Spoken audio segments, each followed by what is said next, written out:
Attalah Obeidi was an Air Marshall Brigadier in the army of former Libyan leader Muammar Gaddafi until the 2011 Libyan civil war, when he defected to the opposition in April.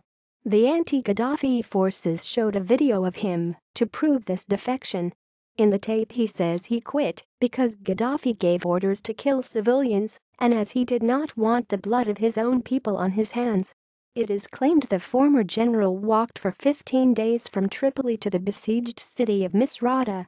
Obeidi claimed he had escaped from Mitaga air base to join the NTC. Death. When rebels were advancing from Defnia, a town in the west of Libya, Obeidi was killed along with 18 others on 6 July. He was considered one of the top commanders in Misrata on the Western Front. References